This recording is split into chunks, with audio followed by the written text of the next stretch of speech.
live in a world obsessed with fire, nuclear war, pandemics, economic collapse.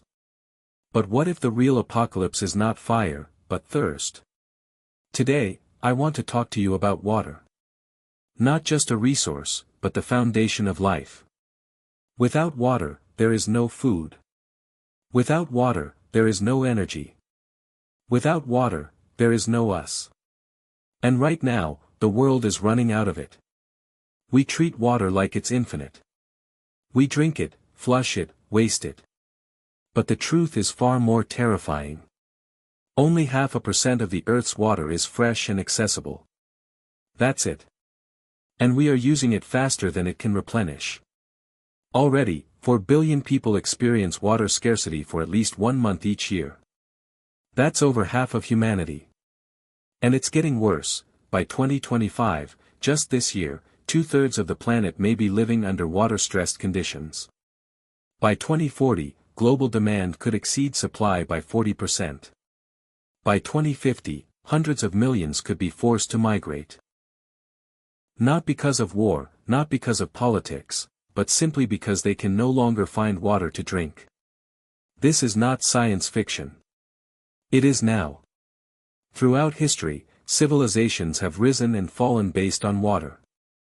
The ancient Akkadian Empire, the first true empire in human history, collapsed over 4,000 years ago, likely due to a decades-long drought. The Mayan civilization, known for its incredible knowledge and architecture, also declined during a period of intense water scarcity. And in recent history, Syria experienced one of the worst droughts in its history just before the 2011 uprising, a drought that forced millions off their land, destabilizing the country and accelerating its descent into chaos. When water disappears, so does peace. Around the world, signs of crisis are multiplying. India, home to over 1.4 billion people, is draining its aquifers at terrifying speed. Wells that once provided water for generations now run dry. Cape Town, South Africa, nearly became the first major city in history to run out of water entirely, an event ominously dubbed Day Zero. In the United States, the mighty Colorado River is shrinking. Reservoirs are hitting record lows. Las Vegas and Phoenix are drinking from a glass that's nearly empty.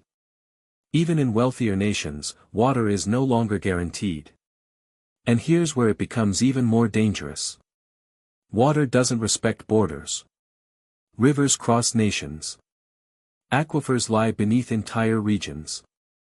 When those sources dwindle, countries start to look at each other not as neighbors, but as competitors, or enemies. Tensions between Egypt, Ethiopia, and Sudan over the Nile River are already high. India and China, both nuclear powers, are quietly watching each other as they dam and divert rivers in the Himalayas. And across the Middle East, protests are erupting not over politics or religion, but over dry taps. The idea of water wars is no longer theory. They have begun. And climate change? It accelerates everything. As temperatures rise, glaciers, the natural reservoirs of water, are vanishing. Rainfall is becoming more extreme and less reliable. Droughts are lasting longer. Floods are washing away topsoil and infrastructure. Coastal aquifers are being poisoned by saltwater intrusion. Entire agricultural systems are being thrown into disarray. The Earth's water cycle, the very mechanism that sustains life, is breaking down. Imagine a world where food prices skyrocket because crops can't grow. Where cities ration water by the hour. Where families must choose between drinking and bathing. Where migration becomes a survival strategy, not a choice. That world is coming.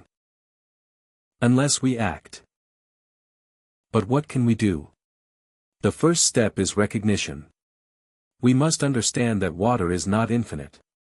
It is not cheap. It is not replaceable. We need global investment in smart infrastructure, to store water better, move it more efficiently, and prevent leakage. We must revolutionize agriculture, which consumes more than 2/3 of the world's fresh water.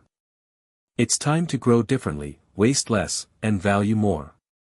Desalination, turning seawater into fresh water, holds promise, but only if powered by clean energy. Otherwise, we're solving one crisis by feeding another. Nations must collaborate over shared water sources, not compete. This isn't optional. It's survival. And at a personal level, we must treat water with reverence. Every drop counts. Every habit matters. From how we farm, to how we build, to how we live. Because the greatest threat to our civilization may not be war or disease, but forgetting how much we depend on something as simple, as ancient, and as essential as water. Let me leave you with this.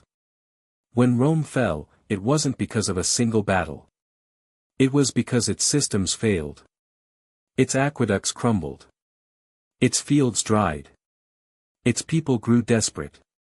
We are Rome now. But unlike Rome, we have the knowledge to see this coming. We have the science. We have the technology. What we need is the will. Let's find it. Before thirst becomes the final war.